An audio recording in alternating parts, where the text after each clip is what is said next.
आकाशवाणी गोरखपुर से क्षेत्रीय समाचार।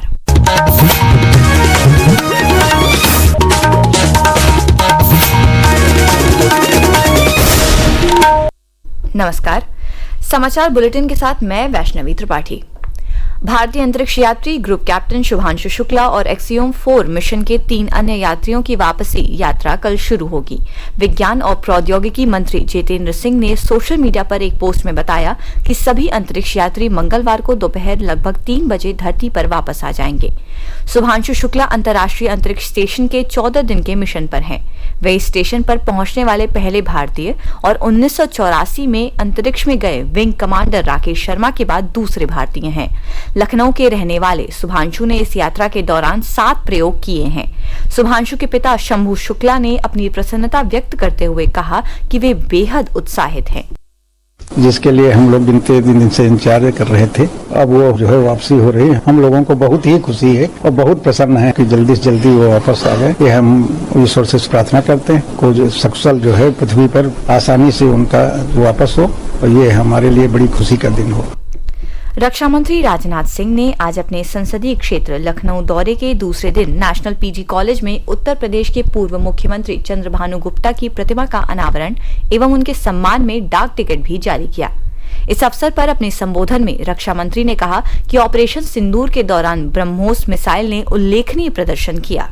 ऑपरेशन सिंदूर हुआ, उस ऑपरेशन सिंदूर में ब्रह्मोस ने करिश्माई काम किया है। ब्रह्मोस मिसाइल ने, और इतना ही नहीं, ब्रह्मोस मिसाइल ने जो करिश्मा दिखाया है, उसके बाद दुनिया के लगभग 14-15 देशों ने भारत से ब्रह्मोस मिसाइल की मांग की है। तो ब्रह्मोस मिसाइल अब लखनऊ से भी एक्सपोर्ट की जाएगी। यह फैसिलिटी रक्षा क्षेत्र में मैं समझता हूँ प्रदेश की जो हमारी आत्मनिर्भरता है उसको मजबूती देगी और साथ ही इससे रोजगार का भी सृजन होगा। और मेरा प्रयास यही है कि यहाँ और इंडस्ट्रीज भी आए ताकि लखनऊ के साथ साथ प्रदेश का भी तेजी से विकास हो। रक्षा मंत्री ने कहा कि उत्तर प्रदेश देश की राजनीतिक यात्रा के प्रमुख केंद्रों में से एक है। यहाँ जन्मे नेताओं और स्वतंत्रता सेनानियों ने इस देश को हमेशा नई ऊंचाइयों पर पहुंचाया है। चंद्रभानु गुप्ता ऐसे ही एक नेता थे जिनके योगदान ने देश का मार्गदर्शन किया है। रक्षा मंत्री ने वर्तमान योगी आदित्यनाथ सरकार की प्रशंसा करते हुए कहा कि उत्तर प्रदेश आज अपनी कानून व्यवस्था के लिए जाना जाता है। केंद्र सरकार ने राज्यों और केंद्र शासित प्रदेशों को नकली और घटिया उर्वरकों की आपूर्ति पर तत्काल कठोर कार्रवाई करने का निर्देश दिया है। केंद्रीय कृषि मंत्री शिवराज सिंह चौहान ने सभी राज्यों और केंद्र शासित प्रदेशों के मुख्यमंत्रियों को इस बारे में एक पत्र लिखा है। कृषि मंत्री ने कहा कि उर्वरकों की पर्याप्त उपलब्धता सुनिश्चित करना राज्यों का दायित्व है। श्री चौहान ने राज्यों से दोषियों का लाइसेंस रद्द कर प्राथमिकी दर्ज करने को भी कहा है। प्रदेश भर में श्रद्धा और भक्ति के माहौल में कांवड़ यात्रा निकाली जा रही है। प्रशासन की ओर से भारी संख्या में श्रद्धालुओं के देखते हुए उनकी सुरक्षा और सहूलियत के लिए पुख्ता प्रबंध किए गए हैं। इसी क्रम में वाराणसी के सरकारी अस्पतालों में 10-10 बेड रिजर्व करवाए गए हैं।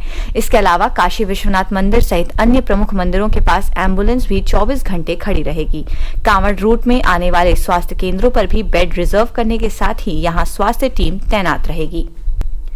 कुशीनगर जिले के पठेरवा थाना क्षेत्र में राष्ट्रीय राजमार्ग 28 पर आज एक ट्रैक्टर, ट्रॉली और कार में हुई जोरदार टक्कर में 4 लोगों की मौत हो गई, जबकि 2 लोग गंभीर रूप से घायल हैं।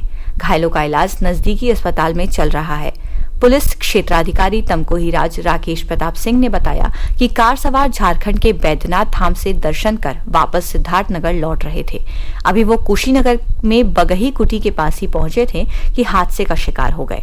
दुर्घटना की वजह कार ड्राइवर का झपकी लेना बताया जा रहा है। पहाड़ों में हो रही बारिश और बांधों से पानी छोड़े जाने की वजह से प्रदेश के कई जनपदों में बाढ़ जैसे हालात उत्पन्न हो गए हैं। फर्रुखाबाद में गंगा एवं रामगंगा नदी चेतावनी बिंदु के पास बह रही है। उधर ललितपुर में भी भारी बारिश से सभी बांधों में जलस्तर बढ़ रहा है।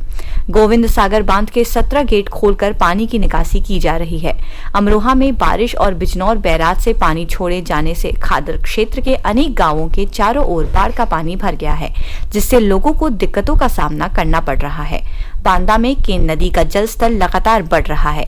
केन नदी इस समय खतरे के निशान से लगभग 1 मीटर ऊपर बह रही है, जिसकी वजह से नदी के किनारे बसे लगभग 1 दर्जन गांव बाढ़ के पानी से घिर गए हैं। समाचार समाप्त हुए। नमस्कार।